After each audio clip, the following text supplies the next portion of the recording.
Merhaba arkadaşlar, sizleri Kazan şehrinden selamlıyorum. Bugünkü videomuzun konusu Rusya'da üniversite okumak. Tüm ayrıntılarıyla size ne yaşadığımı anlatacağım. O yüzden videoyu geçmeden izlerseniz hem aklınızda takılan soruların cevabını bulmuş olursunuz hem de süreç nasıl yönetilir onu öğrenmiş olursunuz. O zaman haydi videoya başlayalım.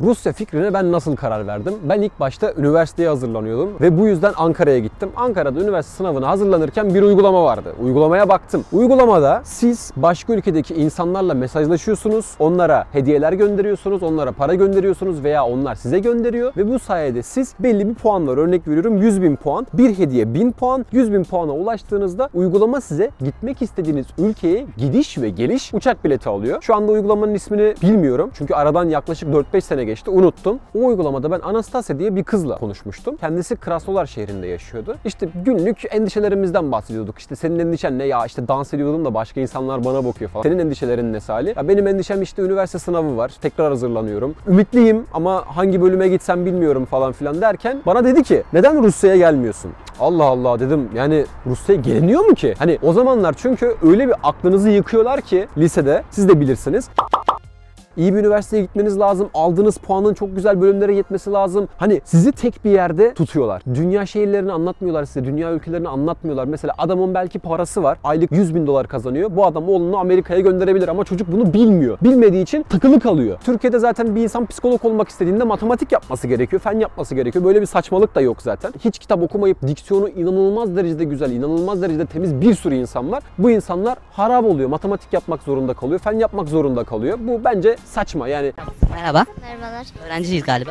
Evet. Hangi bölüm? Okumuyorum. Siz nasıl düşünüyorsunuz? Alt tarafta yorumlara yazarsınız. Sonrasında bana dedi ki hani sen Rusya'ya gelebilirsin. Dedim sanırım öncelikle Rusça öğrenmem gerekiyor. Bana dedi ki işte bizim de üniversitemizde Krasnodar Devlet Üniversitesi'nde Rusça öğrenebilirsin dedi. Sonra ben baktığımda o zamanlar tabii 1 TL yaklaşık 14-15 ruble ediyordu. Hiç unutmuyorum 70.000 rubleydi ve yaklaşık olarak 5.000 TL civarında ediyordu. Ben kafayı yedim. Gözlerime inanamadım. Çünkü hani benim Ankara'da üniversite sınavına hazırlanmak için kaydolduğum dershane daha pahalıydı. Dedim ki hani bu bir üniversite ve üniversitenin hazırlık ücreti nasıl bu kadar ucuz olabilir? Neyse sonrasında gitmek için babamla konuştum. Babam dedi hele bir üniversite sınavı gelsin oğlum. Sonrasında karar veririz. Üniversite sınav sonucu geldi ama o ara Rahip Brunson olayı olduğu için ben illa bir üniversite yazmak zorunda kaldım ve Eskişehir Anadolu Üniversitesi'ni yazdım. Orada üniversite okurken üniversitenin tam olarak bana göre olmadığını anladım Türkiye'deki üniversitelerin. Çünkü hani tek bir diliniz var. İngilizce öğrenmeniz için başka ülkeye gitmeniz lazım. Çünkü Türkiye'de gerçekten iyi İngilizce konuşan insanlara baktığınızda çocukluğundan itibaren Reddit gibi forumlarda takılıyorlar. Bir diziyi, bir filmi İngilizce altyazı şeklinde izliyorlar. Yani temeli alttan atmışlar. Temeli küçük yaşlardan itibaren atmışlar. Siz 16, 17, 18 yaşlarından itibaren İngilizce öğrenmeye çalışayım dediğinizde o insanlar gibi başarılı olamıyorsunuz. Ve ben kendime dedim ki Saadettin senin dil öğrenmen lazım. Sen dil öğrenirsen her türlü kapı sana açılır. Bir lisan, bir insan değil mi sonuçta? Sonrasında hazırlık okurken hazırlığı birinci dönemde ben bıraktım. İkinci dönemde spora falan gittim. Babamla konuştum. Sonunda ikna ettim ve Rusya'ya geldim. Peki şimdi Rusya'ya gelişte tam olarak neler gerekiyor? Burada ne var? Mevzular nasıl oluyor? Bunu size anlatayım. Şimdi ilk önce Rusya'ya kimler gelebilir? Rusya'ya lise diploması olan herkes gelebilir arkadaşlar. Yani senin lise diploman varsa sen buraya gelebilirsin. Tabii ki bazı üniversitelerde barajı geçme şartı vardı. 180, 190, 200 puanlarla sınırlandıran üniversiteler de vardı dışarıdan gelen öğrencileri. Ama bu sene baraj puanı kalktığı için çoğu üniversitede artık sadece lise diplomasına döndü. Yani dediğim gibi en başa çıkıyoruz. Lise diplomanız varsa siz Rusya'ya gelip üniversite okuyabilirsiniz. Fiyatlardan bahsetmek gerekirse eğer bununla ilgili de bir video çekiyorum ama kısaca değinmek gerekirse arkadaşlar Türkiye'de son zamlardan sonra ve enflasyonun bu derecede olmasından dolayı Rusya ile Türkiye'yi hemen hemen kıyasladığımızda fiyatların ya aynı ya bazı yerlerde Rusya'nın ucuz olduğunu ya da bazı yerlerde Türkiye'nin ucuz olduğunu görüyoruz ve eğer Türkiye'de enflasyon 1-2 yıl boyunca bu şekilde devam ederse eminim ki Rusya %80-%90 oranında daha ucuz olacak. Kuş şuradan geç.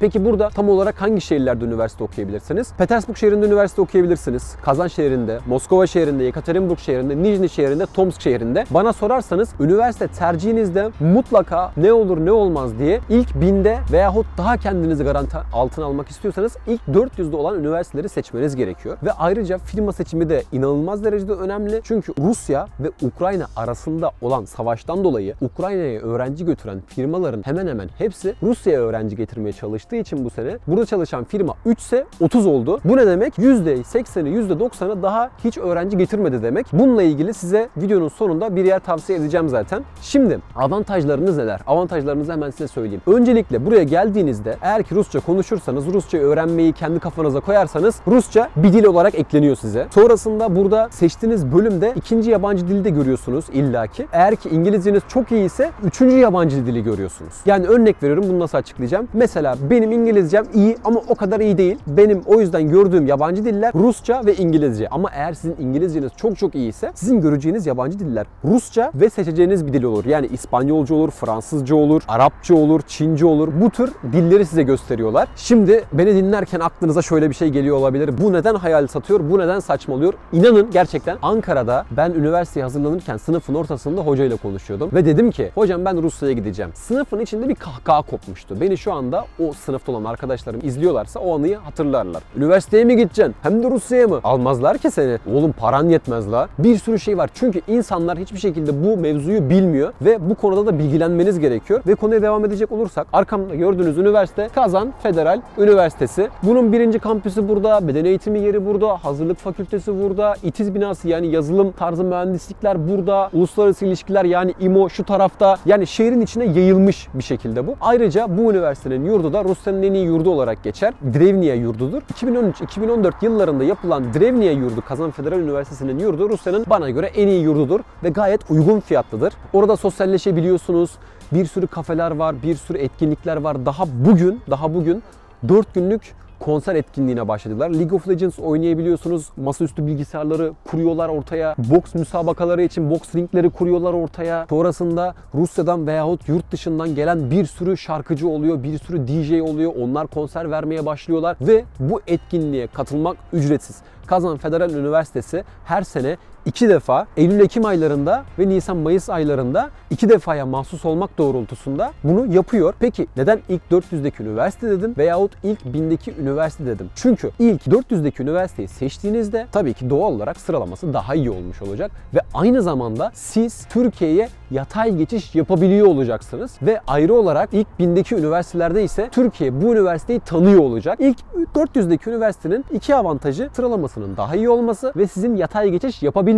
Yatay geçişle alakalı videoda sorulardan gelecek. Yine bununla ilgili sorularınız varsa aşağıda yorum kısmına bekliyorum. Ayrıca Rusya ile ilgili her şeyi ben size bu videoda anlatamam. 2-3 saat olur. O yüzden benim şurada veyahut şurada çıkacak oynatma listeme tıklayıp Rusya ile alakalı bütün videoları izleyebilirsiniz ve çok fazla bilgi sahibi olursunuz, emin olun. Peki Rusya'ya geldim ben. Tıp okudum, diş hekimliği okudum, psikoloji okudum veyahut yazılım mühendisliği okudum. Ben iş bulabilir miyim arkadaşlar? Üniversitelerin hemen hemen hepsi size belli bir şeyi öğretmeye çalışır. Ama belli şeyi öğrenmek sizin kendi çabanıza bağlıdır. Yazılım mühendisliğini ele alalım. Şimdi sizin bir yazılım şirketiniz var ve siz eleman alacaksınız. Biri Ankara Üniversitesi'ni bitirdi, diğeri Harvard Üniversitesi'ni bitirdi. Şimdi Ankara Üniversitesi'ni bitiren eleman çok iyi yazılım biliyor. Harvard Üniversitesi'ni bitiren adam hiçbir şey bilmiyor. Hangisini alırsınız? Ankara Üniversitesi'ndekini alırsınız değil mi? Aynı şeyler tıp içinde, diş hekimliği içinde ve diğer bütün bölümler içinde geçerli. Sizin sadece avantajınız Türkiye'de her zamanki olduğunuz yerde değil de başka yerde tecrübe kazanarak, öğrenim kazanarak, dil öğrenerek kendinize bir şeyler katmanız olacak. Ve şunu da söyleyeyim mesela, Rusya'da tıp okunur mu falan diyorlar. Araştırabilirseniz Almanya en çok tıpçıyı hangi ülkeden alıyor? Rusya ülkesinden alıyor. Yani evet, siz burada tıp da okusanız, diş hekimliği de okursanız, başka şeyler de okursanız, siz eğer ki kendinize bir şeyler katmışsanız ve